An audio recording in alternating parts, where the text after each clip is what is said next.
UK builders are cancelling approved projects without warning. Right, so let me tell you something that is genuinely worrying me about what is happening in the UK housing market right now. And I think by the end of this video, you are going to be quite concerned as well, because what we are seeing is something that I have not witnessed in my years of analysing this market. Builders, developers, construction companies across the country are pulling out of approved projects without giving anyone any proper warning. And the knock-on effects of this are absolutely massive. So grab yourself a cuppa, settle in, and let us have a proper look at what is going on here.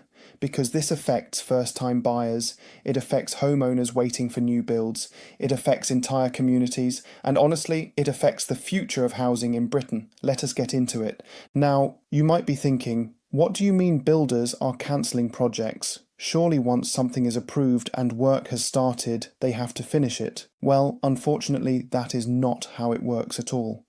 And what we are seeing across the UK right now is developers large and small walking away from sites that already have full planning permission. Some of these projects were meant to deliver hundreds of homes. Hundreds.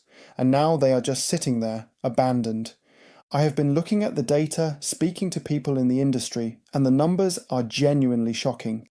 In the last 12 months alone, we have seen a significant increase in project cancellations compared to the previous year. Some estimates suggest that tens of thousands of homes that were supposed to be built this year and next year are now simply not going to happen, at least not anytime soon. And here is the thing that really gets me. These are not projects that were struggling to get approval. These are sites where the council has already said yes, the planning permission is there. The infrastructure work has sometimes already begun. And then suddenly, nothing. The builders pack up, the site goes quiet, and local residents are left wondering what on earth happened. So let us talk about why this is happening, because it is not just one thing. It is a perfect storm of problems that are all hitting the construction industry at the same time. First up, we have got to talk about costs. The cost of materials has gone through the roof in the past couple of years. I am talking about timber, concrete, steel, bricks, everything. Prices went up dramatically during the pandemic, and while some have come down a bit, they are nowhere near where they were before.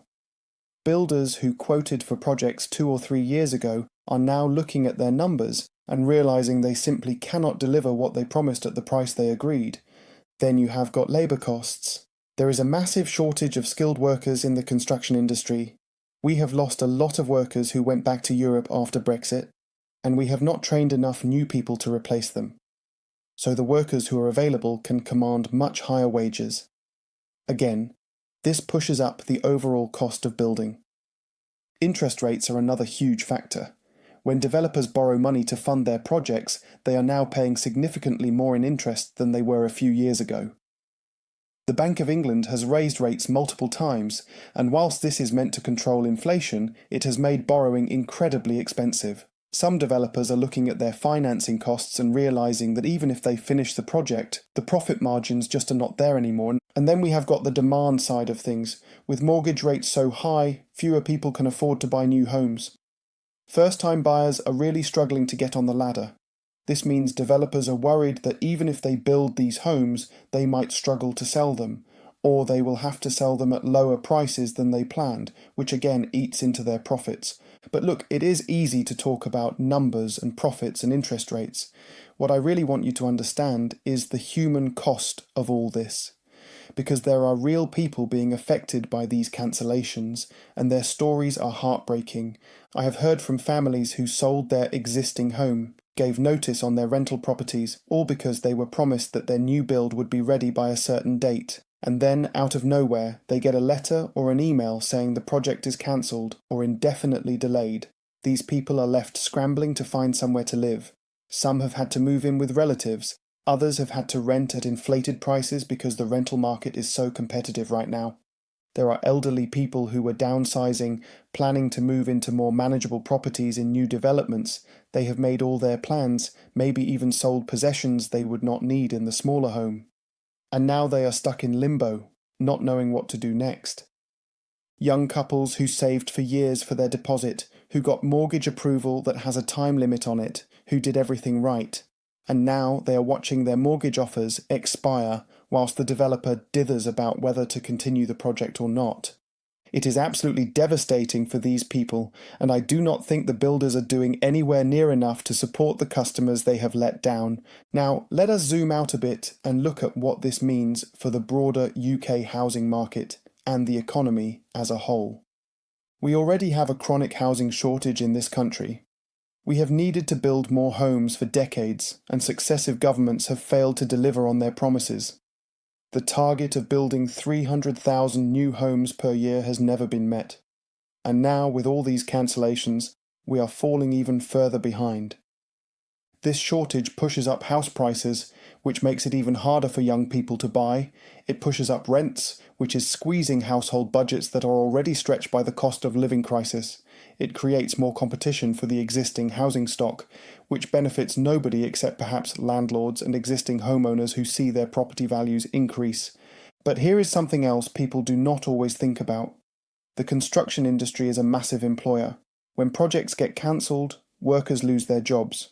Not just the builders on site, but the electricians, the plumbers, the plasterers, the landscapers, the people who work in the offices doing the admin and the marketing. All of these jobs are at risk. And it does not stop there. The local businesses that supply materials to these sites lose out. The cafes and sandwich shops near construction sites lose customers. The whole local economy around a major development site can be affected when work stops. There are also the councils who are planning for these developments. They allocated resources for schools, doctors' surgeries, roads, all the infrastructure that new housing estates need. Now they are left with plans that might never be realised and money that has been spent on preparation with nothing to show for it. So what is the government doing about all this? Well, that is a good question, and I am not sure the answer is very encouraging. There have been various announcements about trying to speed up the planning process and make it easier for builders to get approval for new homes, but as we have established, getting approval is not really the problem here. The problem is that even when approval is granted, the economics of actually building the homes do not work out anymore. Some people are calling for more government intervention, perhaps subsidies for builders to help them cope with increased costs, or guaranteed purchase schemes where the government agrees to buy unsold homes. These ideas have worked in other countries to some extent, but there is no sign that the UK government is planning anything this dramatic. There is talk of reforming the planning system further, of building more social housing, of various infrastructure investments. But talk is cheap, and what we need is action. We need something that actually changes the calculation for builders and makes it worthwhile for them to follow through on their commitments. Now, if you are currently waiting for a new build home, or if you are thinking about buying one, what should you do? Let me give you some practical advice. First of all, do your research on the developer. Look at their track record. Have they cancelled projects before? How financially stable are they? The bigger developers tend to be safer bets, but even some of the large names have been pulling back on projects. Check the news, look at reviews, speak to other buyers if you can. Second, be very careful about any money you put down. Deposits on new builds can be substantial, and whilst there are some protections in place, getting your money back if a project is cancelled can be a lengthy and stressful process. Make sure you understand your rights and consider taking legal advice before you commit. Third, have a backup plan. I know this sounds pessimistic, but given what is happening in the market right now, you need to be prepared for the possibility that your new home might not materialise when expected. Keep an eye on the rental market, maintain relationships with your current landlord if you are renting, and do not burn any bridges until you have actually got the keys in your hand. Fourth, stay in communication with the developer. If there are problems with the project, you want to know about them as early as possible. Ask for regular updates, attend any buyer meetings they organise, and do not be afraid to ask direct questions about timelines and any potential issues. And finally, consider alternatives to new builds. The second-hand market is challenging right now too, but at least when you buy an existing property, you can see exactly what you are getting. There is no risk of the home not being built because it already exists. So what happens next? Honestly, it is difficult to say with any certainty. There are a few possible scenarios. If interest rates start to come down, which some economists are predicting for later this year or next year, that could help the situation.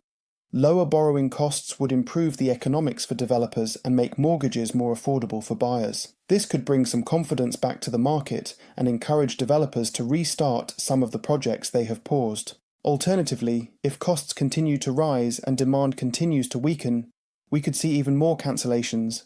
Some developers might go out of business entirely, which would be catastrophic for anyone who has given them deposits. The housing shortage would get even worse, and the knock-on effects for the economy would be severe. There is also a possibility that we see a restructuring of the industry.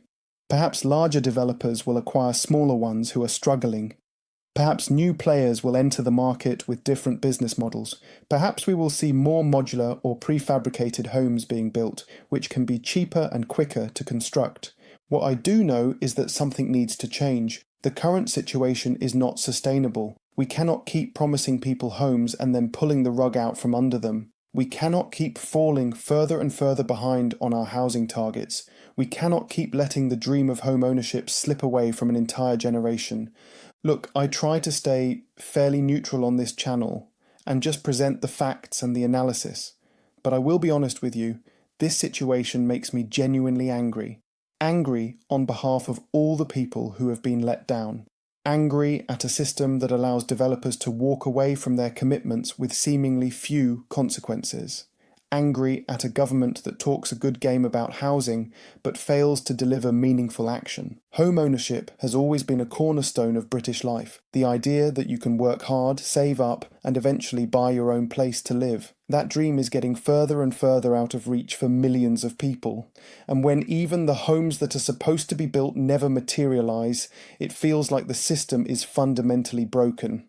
I do not have all the answers. I am not sure anyone does, but I do think we need a serious national conversation about housing in this country. We need to look at everything from land prices to planning laws to construction methods to how we regulate developers. We need to ask ourselves what kind of country we want to live in and whether we are willing to make the changes necessary to ensure everyone has access to decent, affordable housing. Alright, that is probably enough from me for today. I know this has been quite a heavy topic, but I really felt it was important to cover it properly. If you are affected by any of the issues I have discussed, my heart goes out to you. It is a genuinely difficult situation to be in, and I hope things work out for you. If you found this video useful, please give it a thumbs up. It really helps the channel and lets me know that you want more content like this. Subscribe if you have not already, and hit that notification bell so you do not miss future updates on the UK housing market. I would love to hear from you in the comments. Are you affected by a cancelled development? Have you had experiences with developers pulling out of projects? What do you think the government should do about this crisis? Let me know your thoughts, and let us have a proper discussion about it. Thank you so much for watching, and I will see you in the next one. Take care of yourselves, and hopefully I will have some better news to share with you soon. Cheers.